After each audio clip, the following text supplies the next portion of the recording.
we have 8 matches lined up, and this will be number 3, so we have plenty good to go. And then obviously we have Sacrifice afterwards, which will be 4 matches between 2 teams each. So there's plenty of Quake left throughout the course of the day. But our third series, I'm really excited to see, because as you mentioned, we haven't seen, at least on this broadcast, you know, on the sort of the Quake Champions stuff, we haven't seen a huge amount of them in the World Championship. But no doubt we're going to see these guys now, and it's going to be some good games. You mentioned champion picks. Obviously, Ruins of Sarnath is the map we're always going to be on, because the map will be predetermined throughout each respective rounds. Obviously, this is the round of 16 in the duel tournament. Immediately, though, we see Nitrino going in with the Nyx first. Now, I think the Russian players in particular, Nyx first is a very popular strategy among those guys. Like, they really seem to rate this character first quite highly. But on the flip side, we have the Scale Bearer, Ranger, and Blaskovitz as well.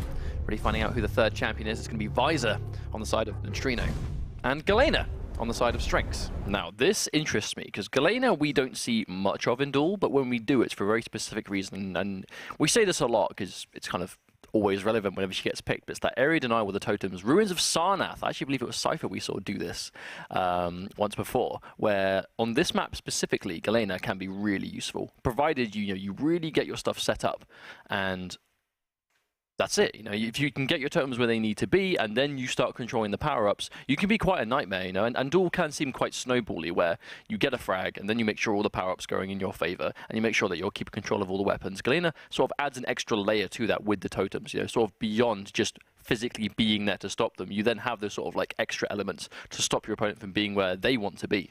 Well, Ruins of Sarnath in particular has a lot of areas where, as a player, you kind of can't help but go to certain areas. You have to navigate areas in certain ways because of just the nature of jump pads, which are very prominent on the bottom and at the top. And the teleporters, you know, the teleporter near Rocket Launcher or the teleporter near LG as well. Galena can be a real headache and really force you around certain areas and make it a bit difficult for you. Now, Strenx, immediately though, with Galena first, we don't see this very often. Hopefully it works out for him though, Galena being, like I said, quite a momentum-heavy character. So if you pick her first and then have time to set up for the rest of the time, but that right there is a core problem. If you can see the totem and you're actively fighting Galena, you can destroy it, especially if you've got access to a rocket with that AoE damage. Now, Strenx immediately put the totem down near that teleporter entrance, so I think it's pretty clear exactly what Strenx has in mind when it comes to putting those down. However, catches him out immediately. Forces the Ghost Walk, but Nitrino using it aggressively. Strenx gets caught off guard, takes one rocket. Can he survive? Oh, but Nitrino doing a little bit of damage to himself with a rocket. That rail taking him down to 4 HP. There's no way Nitrino can run around to fight now. But fortunately, right near the Mega Health, was able to keep himself alive. Strenx able to control the heavy armor. Orbi gets caught on the way up. This could be disastrous, and it is. Strenx goes down. Nitrino with the first frag of the game. So for the duration of this round, we will not see Galena anymore, which means no more totems going on for Blaskovitz. Caught a really good spawn though. However, Strenx with that vital rail just to stay alive and keep Nitrino from being too aggressive. It's the second time that Strenx is able to take Nitrino down to low health, but just hasn't really had the HP himself to follow it up.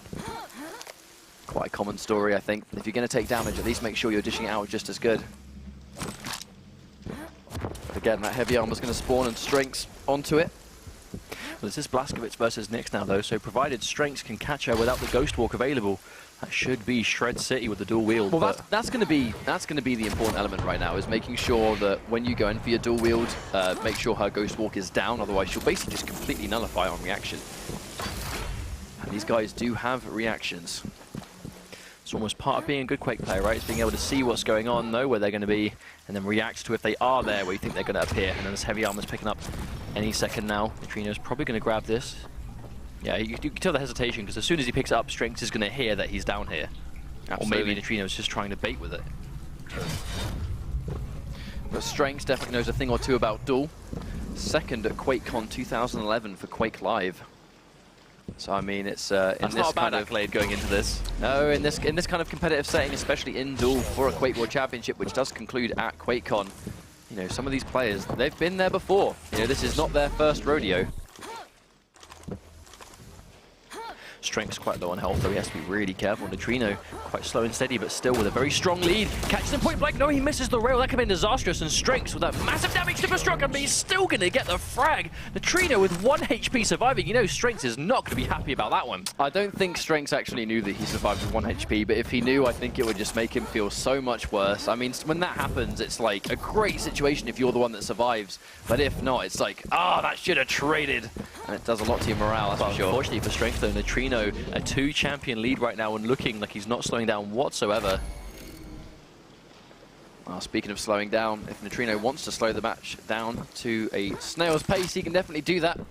There's 2 minutes left on this round in particular, but again, he's got that champion advantage. Oh, is this going to be a fight?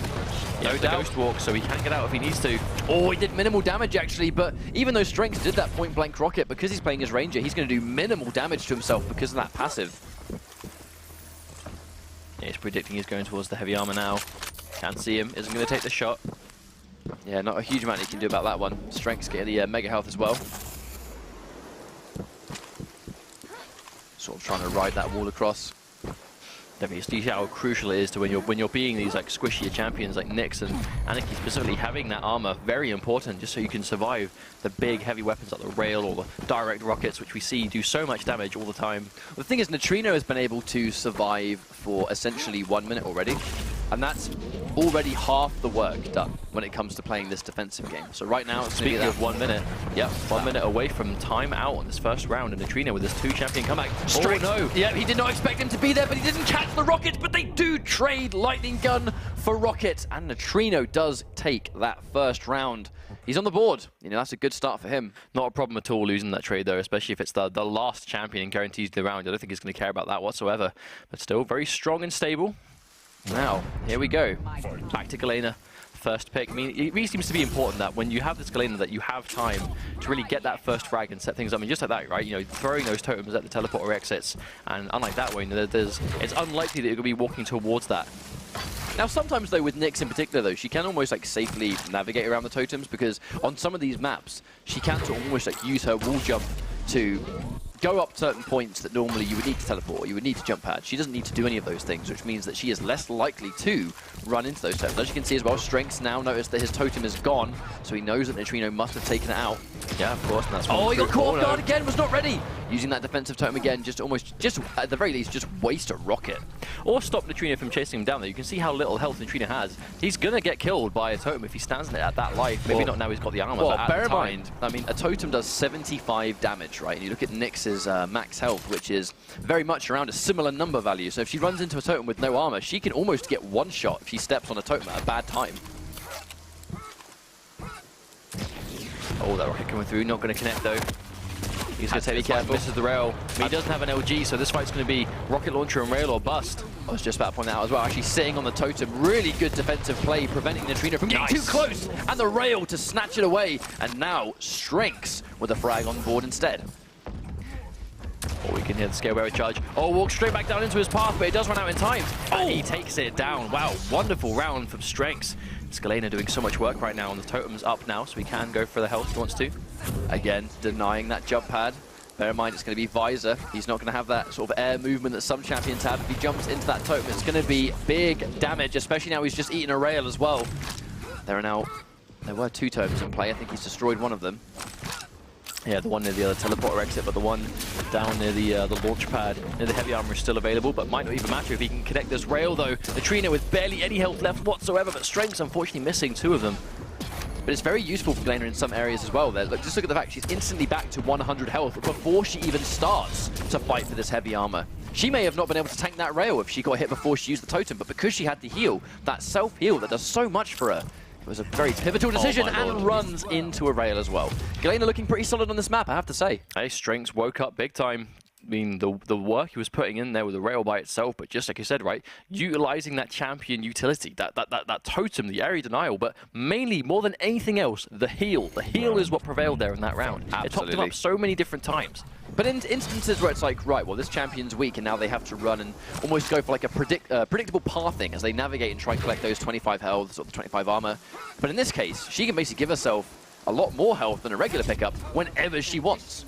And at the same time, it doubles up as area denial on that jump pad. So if strenx needs it, he can now run back and grab the health. But I mean, she's going to have plenty of tokens, though, because obviously that passive that her her ability cooldown is reduced when she picks up health packs. It means if you do hurt her in a fight, when she goes and heals up, she's likely to have a totem way faster than you're going to have your ability back. Nitrino being aggressive does manage to get that sneak attack once again. And he's going to have that first frag. And very importantly, again, taking Galena away from strenx seems to be quite an important decision at the very beginning. We'll have to see if he can do the same amount of work with his Blazkowicz. We've already seen Nitrino do really well in that first round with Nyx on his own. Ever so slightly missed that rail as well. Hair's length, I think. But again, it's going to be Nyx versus Blazkowicz. I really feel like Nyx does a really decent job versus this champion because, again, the dual wield is so prominent with that Ghost Walk, just nullifying it completely. And they both have quite long cooldowns, so it's fair to assume. Hang on a minute, strenx looking for the reappear, but Nitrino definitely does not have the health to fight. Heavy armor is up though, so Nitrino's going to be able to keep himself topped up. strenx though with plenty of health to work with. I think he just picked up the Mega. Yep, they both traded heavy armor for Mega health once again. But because of the pay attention as well to the length of the cooldown. For the Ghost Walk is about 40 seconds, and for the dual wield is about 50. It's fair to assume that when they next have their ability available, they both will have it ready. But right now, sort of being slowed down once again, Nitrino really sort of hovering around this Mega. I think he just really wants to make sure that he A, has the timer on this, and B, has that health. Because, you know, if you are against Blazkowicz, he's going to be having a ton of health over you, and there's this shred potential. You need as much health as you can get just to survive. They are taking the Mega health. I think he's not really expecting going in for a preemptive dual wield just in case Nitrino went in for the kill, but he's taken big damage and strenx as well. They're really trading big damage for big damage at this point. Indeed, picking up a couple of these hourglasses though, just to get that Ghost Walk back as often as possible. We kind of need that in every fight. If you can help it, and that airborne rocket direct, and he lands on. I mean, that was just a 38% rocket. It wasn't even that much, but he'd taken so much damage because of that delicious direct hit. And now strenx back onto his Ranger. All gets tagged by the rail though. Ranger expecting to come back by himself, but Nitrino looking really strong right now, just controlling the Mega health more than anything else, just making sure he's as topped up as possible. I mean, considering the amount of health he's surviving these fights with, controlling this Mega health is what I think is winning him the round. Absolutely, because he's surviving and then basically immediately topping himself back up to full health. When he goes into the Mega health, he's going to be overcharged, so he's going to tank rails, especially with the armor that he's got on deck. strenx is going to have to almost every time do like double the work that he would normally have to. Oh, the prediction rocket on the teleporter doesn't quite work out. He had the read, but not the timing. And now, again, forced to use his Ghost Walk defensively. He's not going to have it for about 35 seconds. I don't think he's going to mind, though. Oh, the rail doesn't quite connect. You can tell strenx is trying to line it up. He tags one. And now he knows he hasn't got the Ghost Walk. He can be as aggressive as he likes, but he can't get it. He misses the rail. And because of it, Nitrino manages to clean that one up. Crazy stuff. That's unfortunate, but I mean, round 2-1. Right, so 3 out of 5 rounds though, bear in mind. Still one more. Once again, Nitrino already actually quite a convenient spawn for how he's been playing this match so far. Absolutely, but right now, strenx has been really solid on that Galena. Gets a lightning gun trail as well, takes him out. And there we go, off to a good start already. That's actually exactly what strenx needs though. Seems whenever he loses this Galena, he finds it a lot harder to just get stuff going. Already has one totem on the map though. Really well placed. See where he's placed it, but I think it's actually placed right next to where the heavy armor is. He's actually standing right on it right now. 2 totems, they gave him so much health back, but it wasn't enough. That almost actually saved his life. The 2 totems dishing out individual healing almost gave him the health he needed, but not this time. Survived with, well, I say barely any health, 67, still quite a lot by smaller character standards, but for Scalebearer, he needs more than that. But this like, armor by itself, more than enough to just keep him really healthy. Yeah, I feel like those big champions, the armor helps them really well. Speaking of big champions, though, strenx is on Blazkowicz right now, so kind of has the perfect choice just to get rid of the Scalebearer if he can get a good sequence going. Speaking of which, goes in for the dual wield. Wow, the direct 100 damage bull rush. You're almost ready to see that health melt away with the dual wield, but Nitrino with the reactions to just shut him down. We actually haven't seen many Scalebearer charges actually connect today, so I'm quite happy that we saw one not only connect, but also like decisively make that frag go in Nitrino's favor, right? That 100 damage he dealt just by itself. So significant. Gonna have the bull rush again. At the same time, though, strenx with the dire orb, he's going to be able to sort of dodge that bull rush if he wants to. As you can see, the heavy armor spawning right now. And very shortly, the mega health will follow. Oh, no, he misses the pickup. Not too... Oh, no. Oh, wow. Misses it. However, he because he picked up the mega health, he can really afford to make that mistake. He's still got so much health to work with, especially with the rocket. 100 HP! There's more than enough health that he needed, and Nitrino is now 1 game up on strenx. Indeed he is. That was a really good round for him though. I mean, that Scalebearer putting in a lot of work. We didn't really get the chance to see too much of Scalebearer overall before that, but obviously now, being a worthy pick. In Scalebearer, we saw him almost every game in Sacrifice, and every now and then in Duel. A lot later on into the stream we saw him on Thursday, but kind of put to different amounts of use. So definitely nice to see that, you know, again, these players here in this top 16, even though we might not have seen either of these players on Thursday on the stream itself, have got these teams and they're being put to good use. And Scalebearer, particularly on Ruins of Sarnath, seems to be really strong. He's got a lot of space to run around, you know. I mean, he's got lots of room to build up the charge as well, because bear in mind, obviously, the longer you charge, the more damage that you do. So he's got lots of space to really build that speed up. But on the flip side, you know, the Galena pick, I really liked seeing it from strenx, because you don't really see that champion picked all often, but it was nice to actually see her put to good use, because that one round that strenx took, and it was really dominant, was pretty much a complete wash while using Galena the entire time. The thing about Galena is that she seems to require a lot of setup to use effectively. Like, for example, the round that strenx was able to take with that Galena by herself, the totems were doing so much work, but they do have quite a lot of cooldown in between them. And even if you're picking up health packs, it requires you to be hurt to do it. So I don't know, unless you shoot yourself with a rocket just to pick it up. Just to, I feel like in Duel that's actually, I think in Duel it's a bit more prominent though, because obviously the passive in team modes like Sacrifice and others, where Galena is likely to take loads of damage anyway, where she's going to consistently be able to collect those small healths and just the little things just put her up. That's when the passive of her having faster cooldown and the abilities will tick when she collects health. In Duel, you pretty much want to be on max health all the time. So unless it's a mega health, you know, the mega health will go down and then you're back at full. And then as long as you're at full, you can't collect anything else. So I don't really feel like in Duel specifically, that passive benefits her as much as it does in other modes where she's likely to take extra damage. But we don't seem to see as much of, I guess, almost like very fast, stompy rounds with Galena. No. Like we definitely saw strenx take a very strong one by himself with just her. But because it requires a lot of those totems to be where you want them to be, that requires quite a lot of cooldown time in between whenever you're placing them in between, right? So you're not going to just, you know, in a minute's time frag all 3 of them unless you're just being really accurate and they're constantly taking fights with you. So we're in a position now where the map is currently being changed. So again, because strenx was the one that lost the map, he now has the freedom to choose the map that he wants to choose. But at the same time, you know, everyone's going to be comfortable with every map. But as we've seen already in this tournament, it's some of the times I think it's like personal picks, you know, where Zeron basically went, you know, I want Blood Covenant. Went straight into Blood Covenant. Like, even in the end game stream, he knew exactly what map he wanted to pick. They went straight into it. They wasted no time. But because of that, he essentially just, you know, that one map on Blood Covenant where he wanted it, it was a wash. Like, almost 3 straight rounds. Very dominant performance there. Of course, but what map do you expect we'll see this time, though? I mean, obviously, there's not a huge amount of maps in total to pick from, so I think regardless, it's, like you said, it's personal picks, so I think it's a bit less likely for someone to not be used to one of the duel maps by now. Consider there's only 4, right? There's only 4 duel maps. 4. It's Corrupted Keep, Blood Run, Blood Covenant, Ruins of Sarnath. Yeah, so I think it's fair to say that these guys are all used to all of those maps by now, so it's just what they like the most on. One thing particularly, though, is Nitrino with Scalebearer there. The rail wasn't making as much of a difference overall. I mean, obviously, they're still hitting rails every now and then, but do you think we might be seeing that Corrupted Keep choice? Because right now, you know, Galena was where strenx made that amazing play with Galena, and obviously, you know, Blazkowicz on that map is really good. No, Blood Covenant. Okay. So going back into Blood Covenant, now we're going to see what champions the guys select. strenx, again, back in with the Galena pick. So clearly very comfortable with this champion. Nitrino, Nyx first, no surprise there. strenx basically going in for a complete identical roster. Now Nitrino, is he going to mix things up? Well, he's already gone for a Ranger, so he's gone for the same Nyx and Scalebearer. So he's actually gone for a Ranger instead of Visor here, which is quite interesting. But at the same time, strenx. Well, it's Ranger on Blood Covenant, right? It's a very good map for Ranger, I think. But one thing that really stands out about strenx's composition, though, is no Nyx and no Anarchy, which isn't something that we tend to see every now and then. Yeah, it's definitely, I guess, not traditional from what we've seen so far, but it's a unique composition. It's a unique team of characters, and to be honest, the fact that he's in top 16 means that, you know, he clearly knows what's going on. He's got confidence in the champions he picks, and we did see his Galena put in mad work on Ruins of Sarnath, so I'm very excited to see what he pulls out here.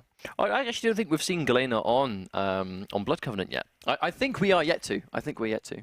Oh, this is a first. This is a first for this week, especially, at least in the EU. But I'm excited to see it. You know, Galena is always one of those champions that really can bring the excitement, provided you really set stuff up and you she's one of my realize what's favorite going on. champions to watch. I think she's just quite a unique case. You know, And technical. She's quite technical. You know, she's a bit more complicated beyond just the initial havability, usability. Right? You have to be very intelligent with how you utilize her totems. The one thing about Galena, though, is the fact that, once again, Strength's going with Galena first. Her passive and ability do not favor mobility at all. And that's a big thing that normally champions have, either in a passive or an ability, or sometimes both together. Because her passive is about the heals, and her ability itself is the totem, they will not help her navigate the map. She's a tiny bit more limited over some of the paths that she can take. And in these really high-level games, her pathing might become a little bit more predictable because she can physically only make certain routes on these maps. Whereas on the flip side, Nyx is the complete opposite. There we go, tags that rail from behind. Nitrino put down to quite low health, but already managing to top himself up a little bit. Doesn't take Nyx too long to get back to full HP. Oh, good reaction there. Really nice reaction just to see him on the staircase. Nitrino did get the heavy armor, but he is so low on HP. That 125 he picked up is going to do a good enough job to get him at least a little bit topped up. But Strengths being aggressive again, but he's caught down the bottom. Got to be so careful. Only 50 HP as well. Oh, that rocket could have actually been death. Caught the railgun, but a little bit too late, so was able to pick up the mega health first. Now, Strengths did actually put the totem on the jump pad. I'm not sure if that was because he actually tried to heal himself at the same time, but either way, using that jump pad is going to be super lethal, but will he have a chance to jump on it? Trying to get away, but on the staircase, the rockets are almost guaranteed and very hard to escape. Oh, caught the spawn, though. Strengths only has his starting machine gun. You can hear it. It goes for the Dire Orb. Nitrino reads it and chases him up with the rocket launcher, but is he still going to die? No, he isn't. Nitrino's still able to take out that life bar. And once again, Blazkowicz is left by himself versus Nitrino's lone Nyx, getting so many rounds with just Nyx. Doing a really good job. I mean, you can see why I think these Russian players favor having Nyx first. She's so useful on maps like this, where, I mean, look at that, right? The double jump to go from the bridge near that armor towards the rocket launcher, pretty much uncontested as well. And the suicide from Strakes. Either an accident or trying to hit him. Either way, didn't work out, and Nitrino taking the round. Unfortunate, but you know that kind of thing does happen every now and then, right? You know, even though it was a suicide kill, you know, I mean, rocket launcher was probably his only chance at deleting Nyx in that situation. You know, I mean, she was all over him. Nitrino was there with the LG, just peppering damage constantly. So a mistake, but you know, not completely unbelievable. Now here we go. Strengths going in with Ranger actually first this time, not going in with Galena first. I think against Nyx, that's a really good call because Nyx can navigate this map so freely. I think Ranger can almost sort of contest with how fast she can move around, especially seeing as the Dire Orb has such a low cooldown as well. I believe it's actually the lowest cooldown of any ability in the game. Which means you can have it a lot more often than you might normally think. But Nitrino with the Ghost Walk, I mean, just like that, as I can say it, cooldown now and a 40-second cooldown on that, so that's not quite as forgiving, but you know, the utility of just being able to guarantee get out of a fight from a distance and not die can be quite useful, to say the least. Definitely. Not dying in a Quake 1v1 is somewhat helpful. Pretty much the most important thing, isn't it, at the end of the day, but actually Strange. Oh, patiently waiting and a suicide of his own! What an error! Now that one was a little bit more unfortunate. Tried to go in for the rocket, but I think Strength's just pushing him so far back. Colliding that one, but either way, they're both forced onto Ranger at this point. It's going to be a mirror match again. He did miss the shot though. Heavy armor goes in the way of Strengths though. Nitrino sort of positioning himself a little more to get the health, but yeah, Strengths is here trying to stop him. Both players actually being really aggressive. Nitrino actually going in for the kill, using his Dire Orb aggressively. So, you know, it's going to be... Normally you'd say it's going to be a while until he has it back, but you just look how quick he's I mean, got less it back than 10 in 5 seconds. Yeah, he almost has it already. Super crazy. Insane. Either way. Oh, misses the rail. That could have been important. He actually opts to teleport to it. Quite a gutsy decision, but it isn't going to pay off with the lightning gun. Tries to go for the rocket and Strengths with the cleanup. Teleporting to that Dire Orb, I think, was, you know, definitely like a make or break decision. It was definitely very all in, right? Because if he got that kill, that was it. But unfortunately, what is it with people killing themselves in this round? What's going on? 1-1. To be fair, he did it via a scale bearer that was running at him very fast. Like with immense speed. That does make a lot of sense. I mean, that was... I don't think I've seen so many suicides in a round, though. Either way, it's going to be 1-1. Well, back to sort of that almost like that Dire Orb teleport heavy armor play was very gutsy because, you know, if he got the kill before, he would be able to steal the armor away, but unfortunately it didn't quite work out for him. Now, once again, I really think that the Ranger Nyx start is much better for Strengths. I totally get the decision. He really needs to sort of compete with that mobility, but it's been helping him out, you know? He's able to get around the map as quickly as Nyx is able to. Also, it's very different to see two players being a lot more aggressive to each other in this match. You know, normally today, everything's been quite passive, very slow paced, but these guys are content just going in on each other. It's a mixture of styles at the end of the day. These guys know what's on the line, but at the end of the day, if you've got a really good game plan and you're going to stick to it, confidence to stick with your plan, yeah, that's really important. Nice use of Dirob, yeah, trying to beat Nyx to that heavy armor before she has a chance to reappear and take it herself, but he had to really make sure he was going to hit those rails, and unfortunately, Nitrino just a little bit more on the ball with that one. Ever so slightly off the mark, that's unfortunate, but he's going to lose his ranger. Nitrino looks like he's already managed to top himself back up again. Yes, indeed, he managed to get that mega health too. Armor's going to bring him back up to maximum of 50, and heavy armor is up in 5 seconds. There could be a fight for it. Watching that rail, misses it, unfortunately. Actually, strenx kind of like hugging the far left-hand side of that, on his left, I should say. Going in, giving a little bit of top up on the totem right there, so she's going to get a bit of life. But again, the rails, unfortunately, just failing to connect. He was able to sustain himself a little bit longer, but unfortunately, if the rails aren't going to work, then you're kind of just delaying the inevitable with the totem. Looks at Nitrino, though, this Nyx being a serious problem. Looking very uncontested so far. I mean, even some of these fights are going down to very, very, very low amounts of health, but Nitrino is just doing a great job of sort of just, you know, savoring and holding on to health, right? Even if he gets really low, he tops himself back up to max health, max armor, almost instantly every time. Oh, what a flick. That was a fantastic shot. Wow. And one good shot to another. Nitrino, man, on match point right now. He's on fire, man. Nitrino is on fire, hungry to qualify for regionals, man. And he's 1 round away from doing so. That was such a fast reaction, too, because he was prepared for strenx to be going for that heavy armor. But the very millisecond he saw Blazkowicz on the bridge, that flick was one of the fastest we've seen today. Oh, he's in the zone. He's in the zone. Misses that one, though. No, commentator's curse. But he gets that one. Oh, he's 3 back to back. I think it's the testament of the heavy armor, but even after 3 rails, that machine gun is going to do the job just like that. strenx now back on Galena, but Nitrino riding so much momentum, catches it again, gets another rocket, make that 3 and 1 champion away. Nitrino is going to move on, and he will be our 3rd placer in this regionals. Nitrino's Nyx is absolutely ridiculous so far. I mean, these rails and rockets combinations are being just incredible.